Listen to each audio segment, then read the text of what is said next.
Okay, major backlash against the U.S. Navy following the use of a drag queen named Harpy Daniels as a way to increase military recruiting. Let's take a look at Harpy. So you wanna talk about power? Let me show you power.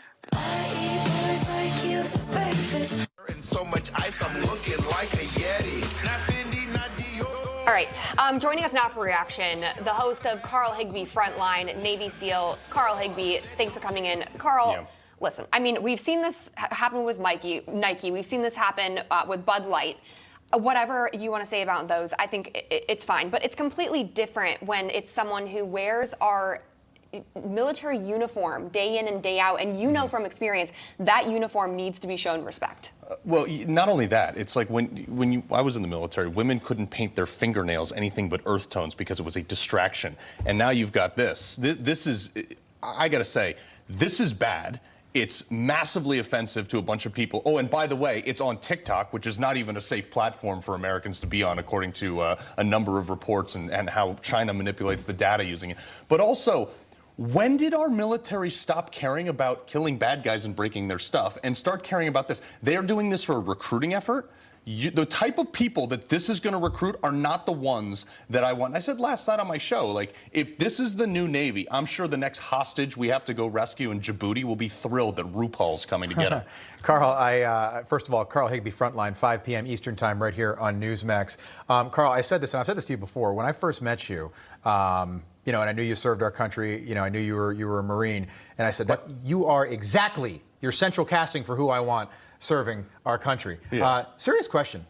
Who does this appeal to? Rob always messes with me and calls me a Marine. I'm sorry, what did I say? He knows I'm a SEAL. That's right, darn right.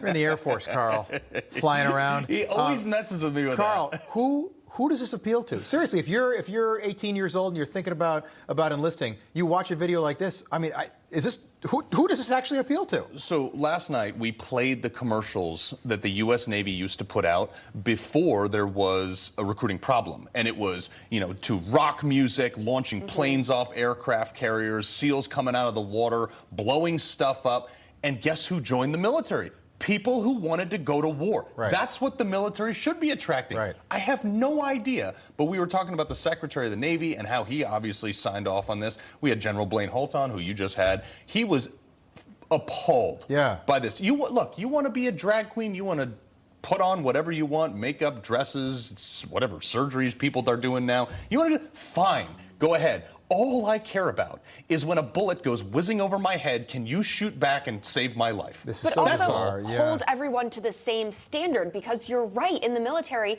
women have to cut their hair. They can't wear a lot of makeup. They can't have their nails done. And why then can this person do all of those things that the women in the military cannot do? Well, and that's the other question too, is, like, this was a yeoman, okay, so he processes paperwork, and that's their job. And we have a significant number of people that are very helpful to the war fighters to help them, the mass bureaucracy, get through that. Right. But they've now taken him out of his role as a yeoman and put him in this weird TikTok drag role. So the Navy has actually lost a member of the community that presumably is needed at command. Did the U.S. Navy did the U.S. Navy marketing department, we'll say, their PR department, did they just make Bud Light look good? Yeah. With a video like this? Yeah, I mean, they made Bud Light be like, oh, thank God, we're not the top headline anymore. Yeah. Yeah. It's unbelievable. It really is. All right, we've got a little more than a minute left. The Tucker Carlson story remains a big story. A lot of people watch Fox just because they love Tucker at 8 p.m. Eastern Time each night. This is how, take a look at this. We've got, these are just some of how the rest of the media is sort of covering this Tucker-Fox separation, which I think is fascinating, if we can get that full screen up. If we can't, no big deal. But Carl, one of the things that I think people loved about Tucker is he was always the guy that was out front. Everybody in the media seems to be going in the same direction. Think about January 6th. Think about Russia, Trump impeachment. The rest of the media is reporting it all the same way. Tucker was the only guy out there, really, especially at his level, going in a different direction. And I think that's what people loved about him. Sure. You know, and there's a lot of people, Robin, you and I have talked about this off air, where it's like, hey, raise your hand if you think this is crazy. And a lot of people were really afraid to raise their hand. Tucker was like, ooh, me. And a bunch of people stood up behind him and got behind him and said, yeah, this guy is talking to me at home. As big a voice as he was, as wealthy or as famous as he became, he was still a normal guy. And they're leaking these tapes on him. Right. I'm like, that makes me want to vote for him. Yeah, it Forget makes him look. watching I think it makes him look better. I mean, really do. everyone's wondering what he's going to do next. It could Yeah. be politics. Who knows? But Carl Higbie, always fun to have you on. Thanks for Thanks, joining guys. us this morning. And don't forget to watch Carl Higbie Frontline tonight at 5 p.m. Eastern right here on Newsmax. And coming up.